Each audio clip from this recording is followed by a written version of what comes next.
go.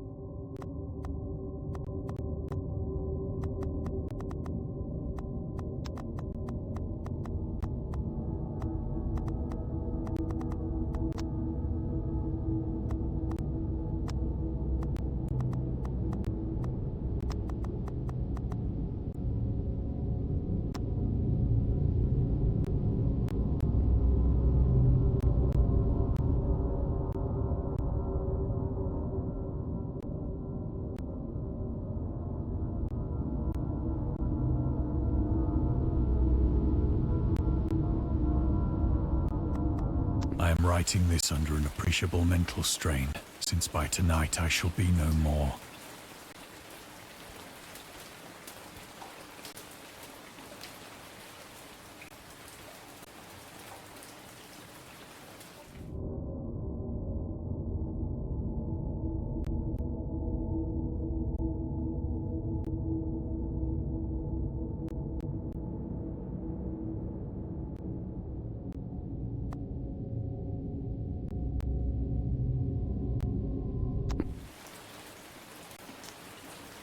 Penniless, and at the end of my supply of the drug which alone makes life endurable, I can bear the torture no longer, and shall cast myself from this garret window into the squalid street below.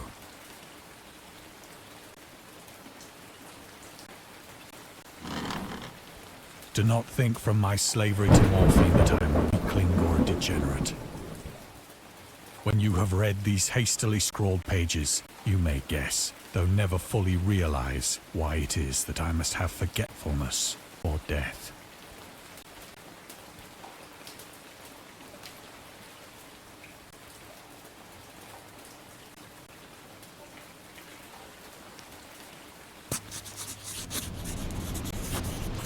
It was in one of the most open and least frequented parts of the broad Pacific that the packet of which I was supercargo fell a victim to the German sea raider.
The Great War was then at its very beginning, and the ocean forces of the Hun had not completely sunk to their later degradation.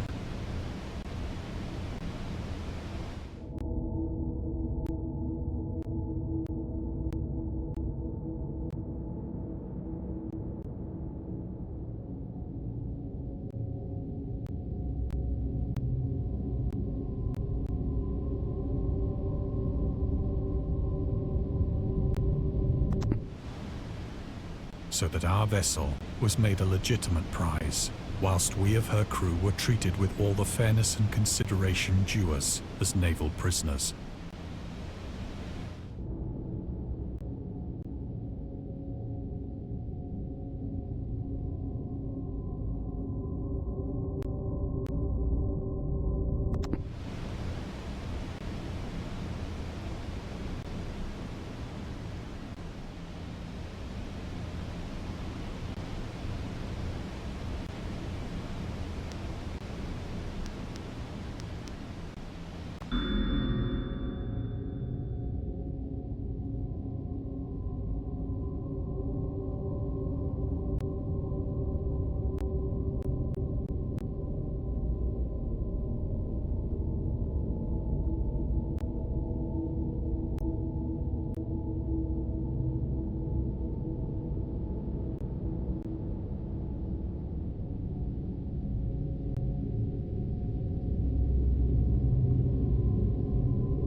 So liberal, indeed, was the discipline of our captors, that 5 days after we were taken, I managed to escape alone in a small boat with water and provisions for a good length of time.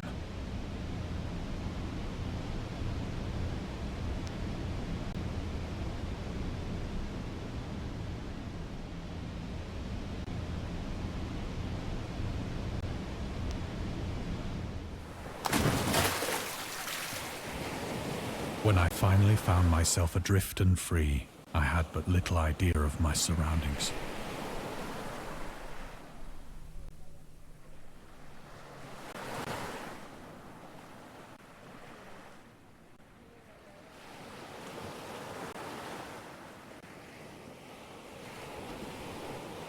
Never a competent navigator, I could only guess vaguely by the sun and stars that I was somewhat south of the equator. Of the longitude, I knew nothing, and no island or coastline was in sight.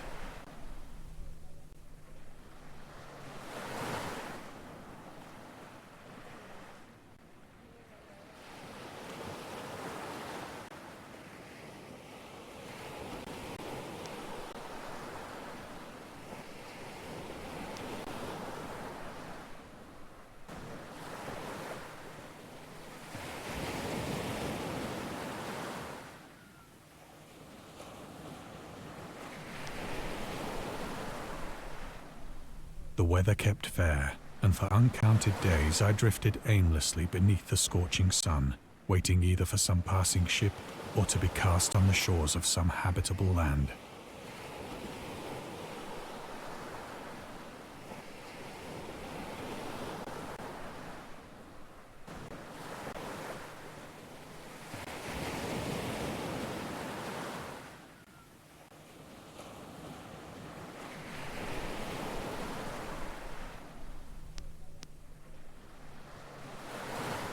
But neither ship nor land appeared, and I began to despair in my solitude upon the heaving vastness of unbroken blue.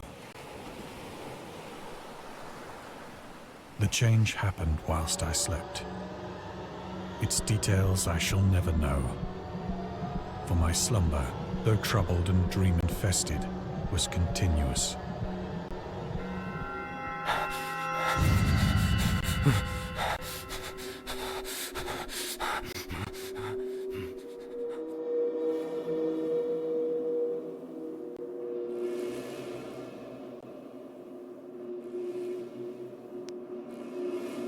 When at last I awoke, it was to discover myself half sucked into a slimy expanse of hellish black mire, which extended about me in monotonous undulations as far as I could see, and in which my boat lay grounded some distance away. Though one might well imagine that my first sensation would be of wonder at so prodigious and unexpected a transformation of scenery, I was in reality more horrified than astonished. For there was in the air and in the rotting soil a sinister quality which chilled me to the very core. The region was putrid with the carcasses of decaying fish and of other less describable things which I saw protruding from the nasty mud of the unending plain. Perhaps I should not hope to convey in mere words the unutterable hideousness that can dwell in absolute silence and barren immensity. There was nothing within hearing and nothing in sight save a vast reach of black slime. Yet the very completeness of the stillness and the homogeneity of the landscape oppressed me with a nauseating fear. The sun was blazing down from a sky which seemed to me almost black in its cloudless cruelty, as though reflecting the inky marsh beneath my feet.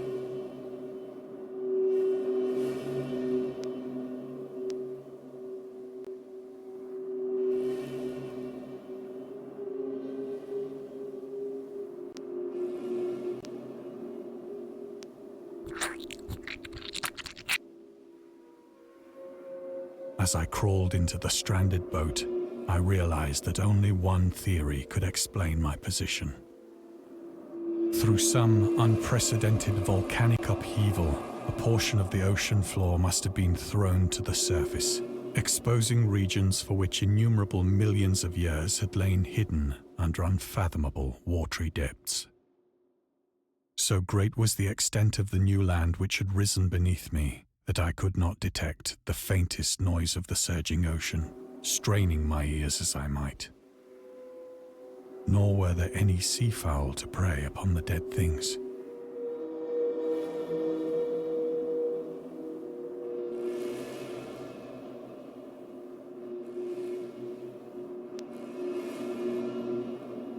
For several hours I sat thinking or brooding in the boat, which lay upon its side and afforded a slight shade as the sun moved across the heavens.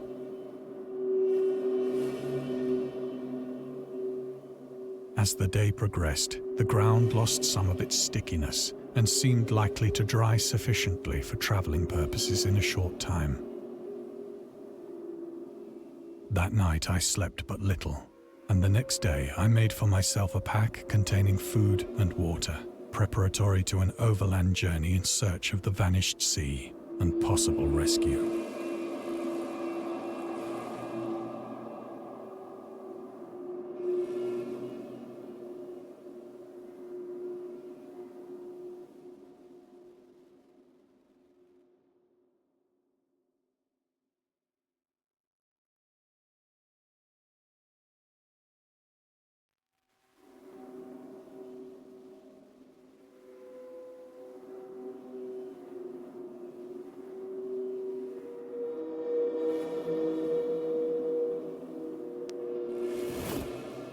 On the third morning, I found the soil dry enough to walk upon with ease. The odor of the fish was maddening, but I was too much concerned with graver things to mind so slight an evil, and set out boldly for an unknown goal.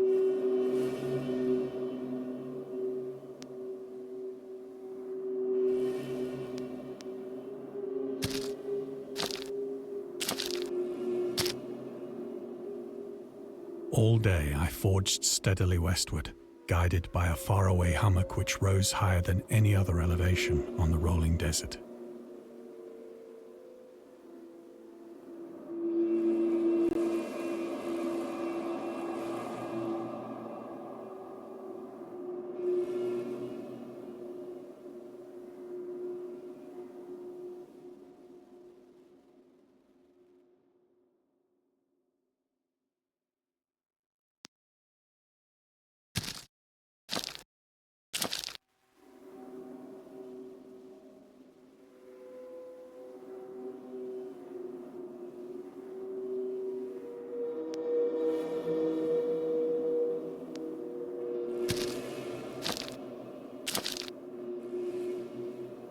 That night, I encamped, and on the following day still travelled toward the hummock, though that object seemed scarcely nearer than when I had first espied it.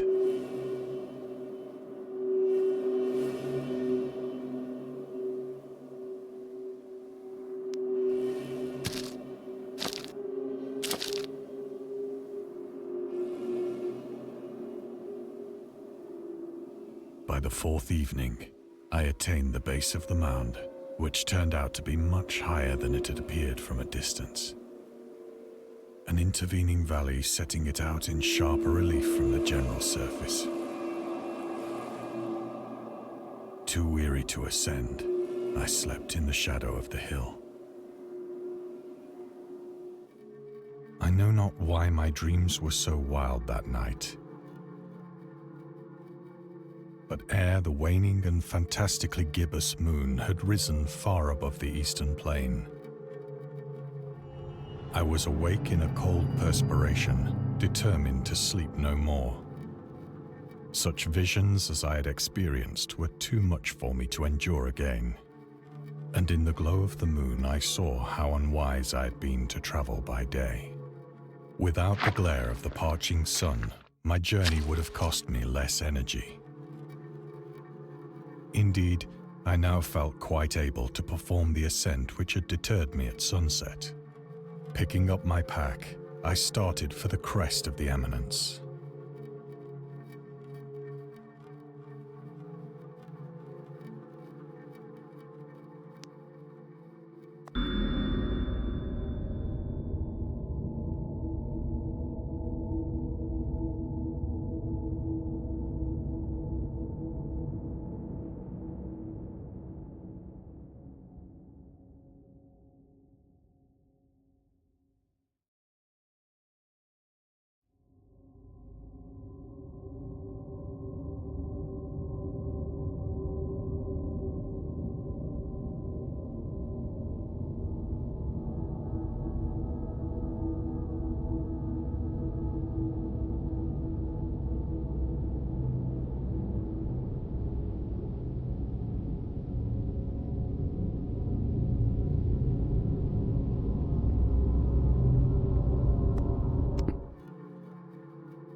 I have said that the unbroken monotony of the rolling plain was a source of vague horror to me.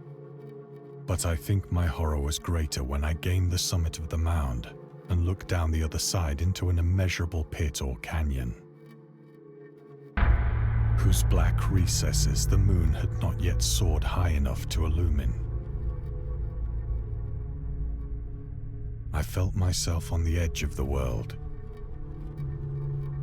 peering over the rim into a fathomless chaos of eternal night.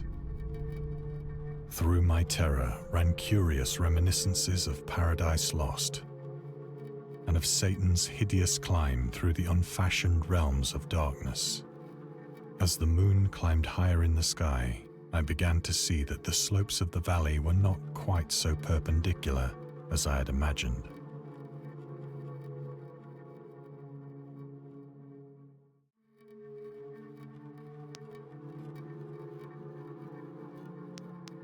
Ledges and outcroppings of rock afforded fairly easy footholds for a descent, whilst after a drop of only a few hundred feet, the declivity became very gradual.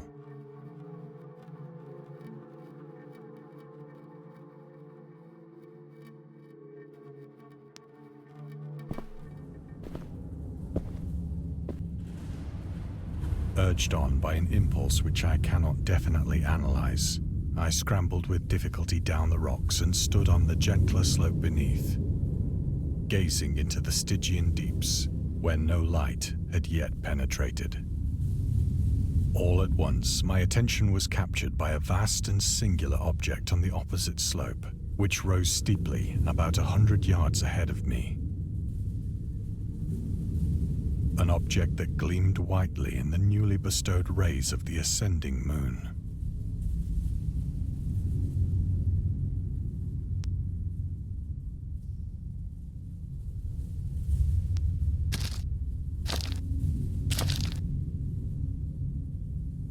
That it was merely a gigantic piece of stone, I soon assured myself. But I was conscious of a distinct impression that its contour and position were not altogether the work of nature. A closer scrutiny filled me with sensations I cannot express.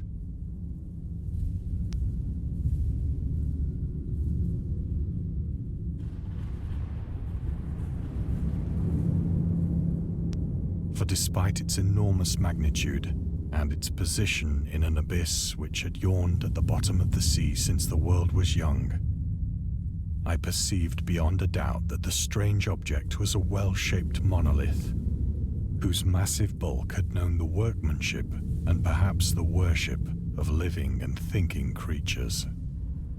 Dazed and frightened, yet not without a certain thrill of the scientist's or archaeologist's delight, I examined my surroundings more closely.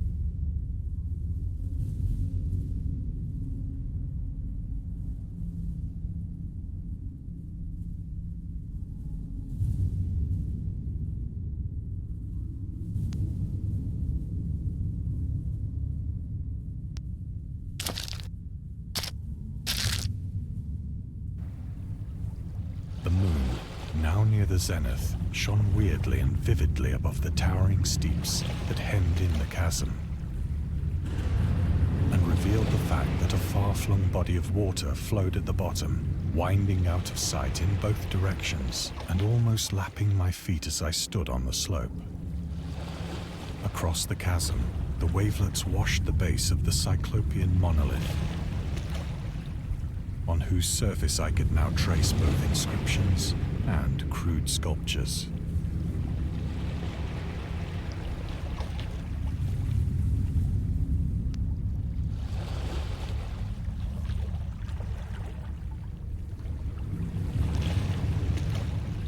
The writing was in a system of hieroglyphics unknown to me and unlike anything I'd ever seen in books, consisting for the most part of conventionalized aquatic symbols such as fishes, eels, octopi, crustaceans, mollusks, whales, and the like.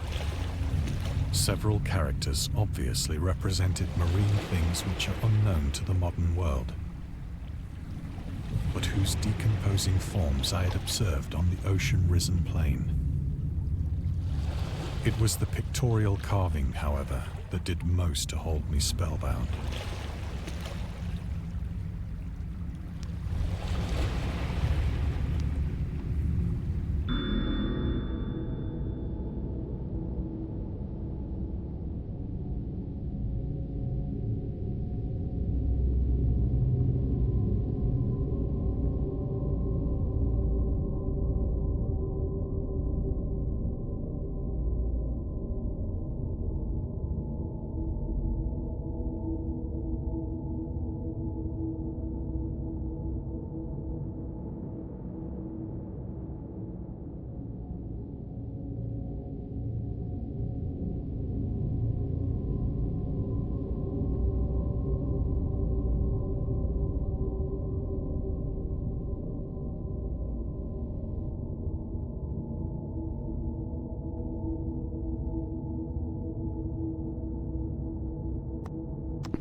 Plainly visible across the intervening water on account of their enormous size were an array of bas-reliefs whose subjects would have excited the envy of a Doré.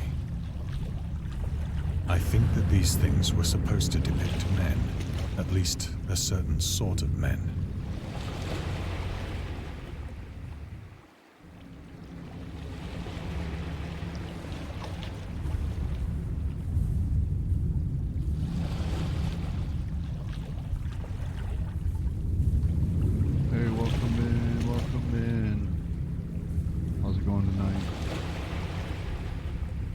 The creatures were shown disporting like fishes in the waters of some marine grotto.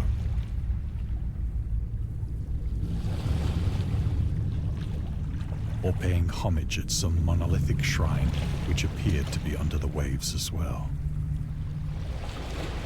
Of their faces and forms I dare not speak in detail,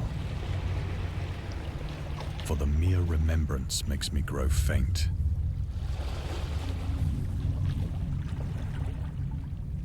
Grotesque beyond the imagination of a Poe or a Bulwer.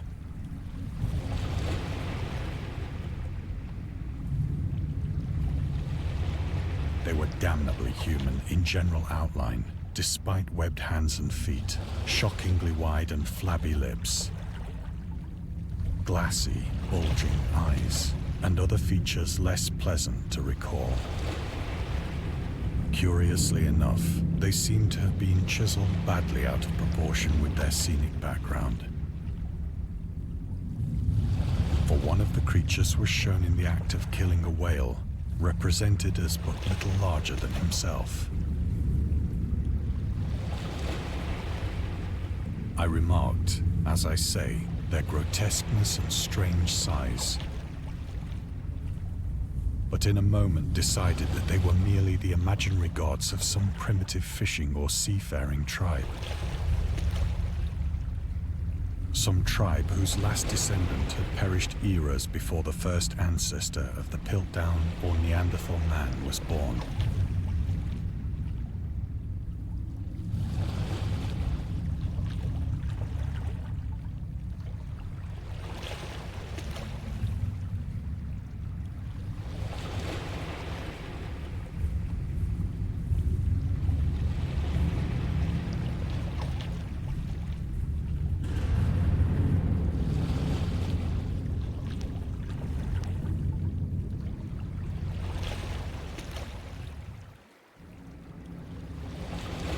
Awestruck at this unexpected glimpse into a past beyond the conception of the most daring anthropologist,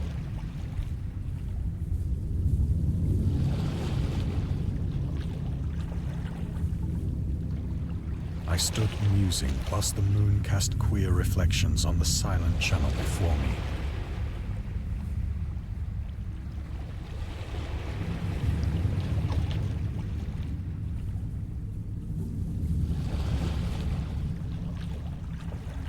Then, suddenly, I saw it. With only a slight churning to mark its rise to the surface, the thing slid into view above the dark waters.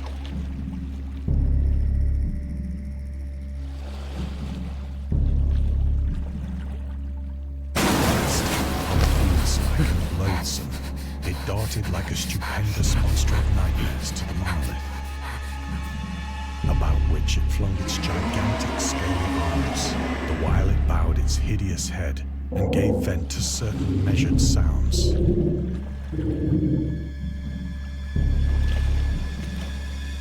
I think I went mad then.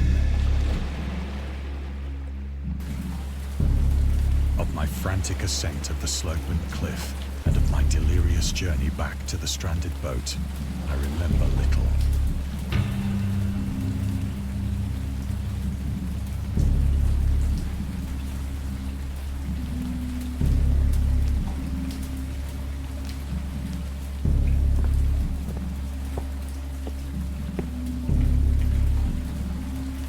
I believe I sang a great deal and laughed oddly when I was unable to sing.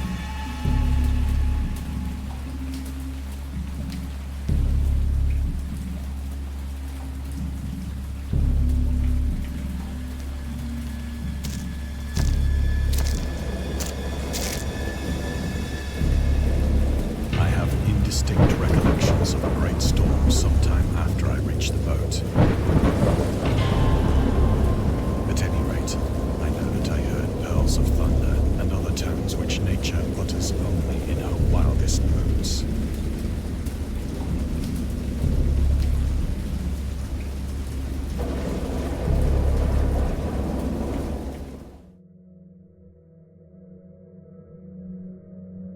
When I came out of the shadows, I was in a San Francisco hospital, brought thither by the captain of the American ship which had picked up my boat in mid-ocean. In my delirium, I had said much, but found that my words had been given scant attention.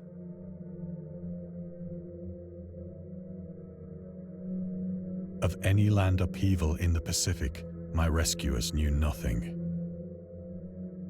Nor did I deem it necessary to insist upon a thing which I knew they could not believe.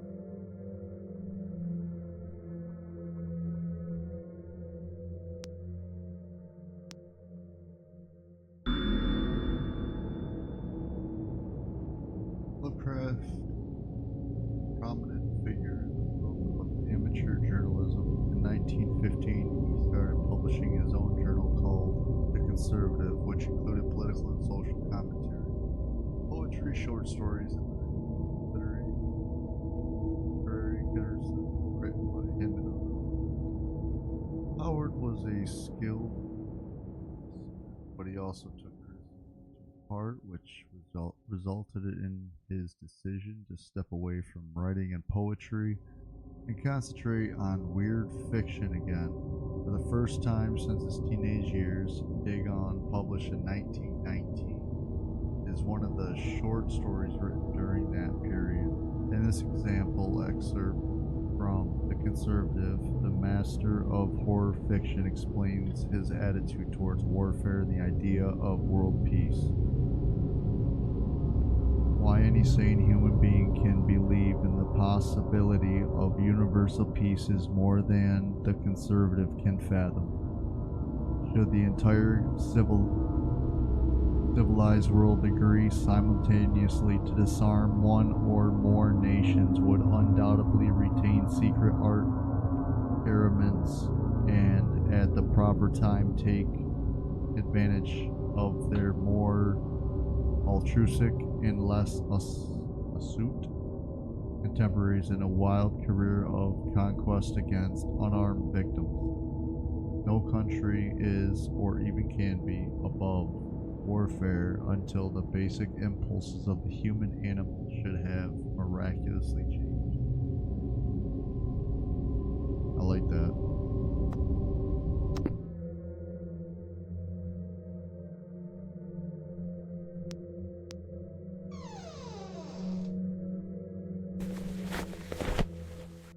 Once I sought out a celebrated ethnologist. Yeah, it really is. Really is. And amused him with peculiar questions regarding the ancient Philistine legend of Dagon, the fish god.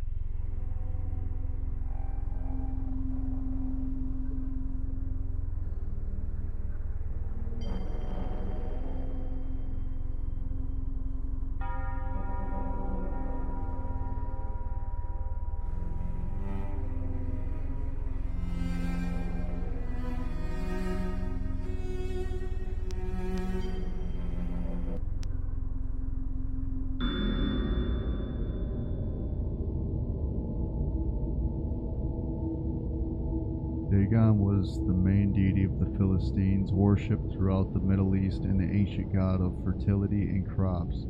In Hebrew, the word Dagon was a common noun for grain. The rulers of Akkad, Mesopotamia, chose him as the patron saint of their war conquest. He has also appeared as the judge of the dead in a Syrian poem and an underworld prisoner warder in one of the Babylonian texts. He is often mistakenly taken for a fish god due to the wrong interpretation of his name, as in Hebrew the word Dag means fish. In H.P. Lovecraft's work, Dagon is an underwater deity ruling over the deep ones, a humanoid race with fish traits that reside in the ocean. He is worshipped by a secret cult called the Esoteric Order of Dagon.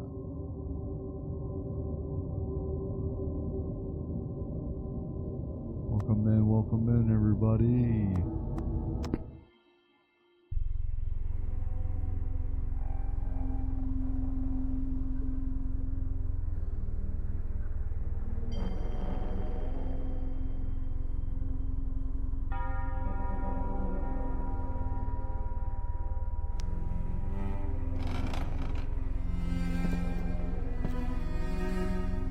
But soon perceiving that he was hopelessly conventional, I did not press my inquiries.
Very interesting.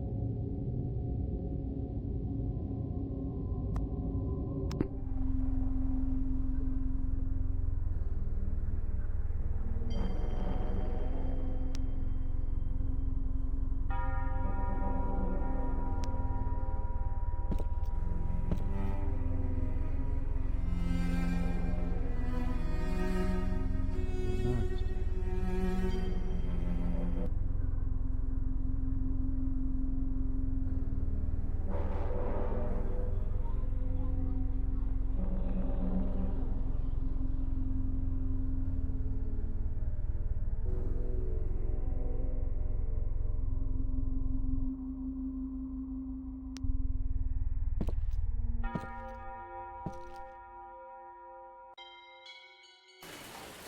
It is at night, especially when the moon is gibbous and waning, that I see the thing.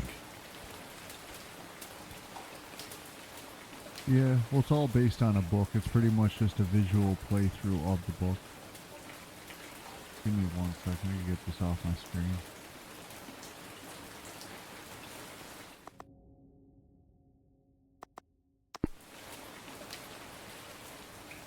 I tried morphine, but the drug has given only transient surcease and has drawn me into its clutches as a hopeless slave.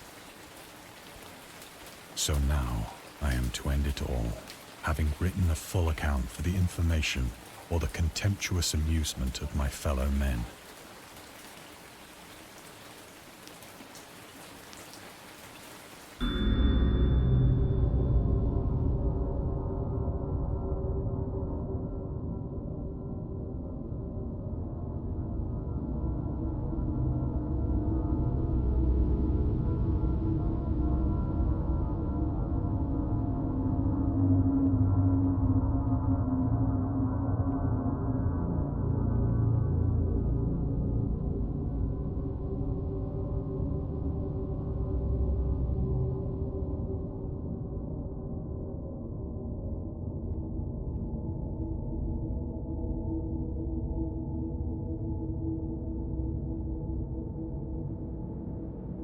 Wow, very interesting.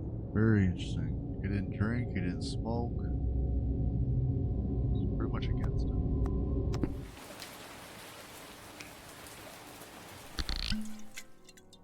Often, I ask myself if it could not all have been a pure phantasm. A mere freak of fever as I lay sun-stricken and raving in the open boat after my escape from the German man-of-war. This I ask myself, but ever does there come before me a hideously vivid vision in reply. I cannot think of the deep sea without shuddering at the nameless things that may at this very moment be crawling and floundering on its slimy bed, worshipping their ancient stone idols and carving their own detestable likenesses on submarine obelisks of water-soaked granite. I dream of a day when they may rise above the billows to drag down into their reeking talons the remnants of puny, war-exhausted mankind. Of a day when the land shall sink and the dark ocean shall ascend amidst universal pandemonium.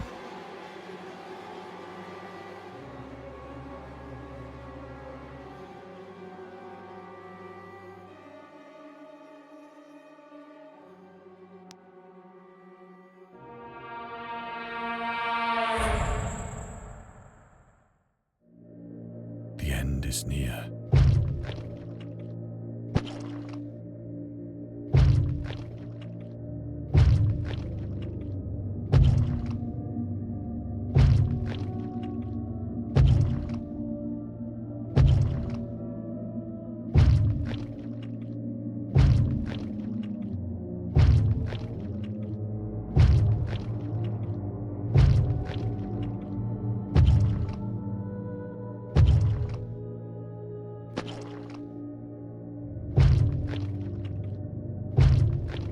I hear a noise at the door, as of some immense slippery body lumbering against it.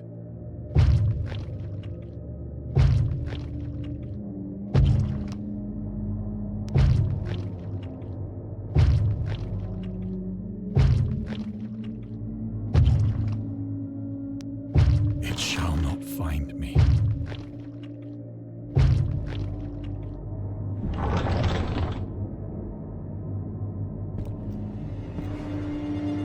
God, that hand!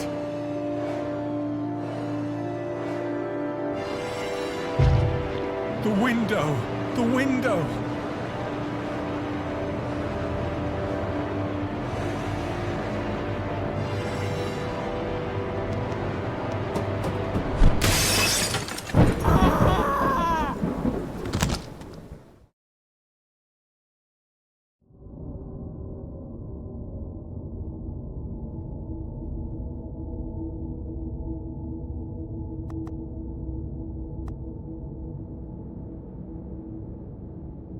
Alright. Well, that was good. Bless you, man. Like that.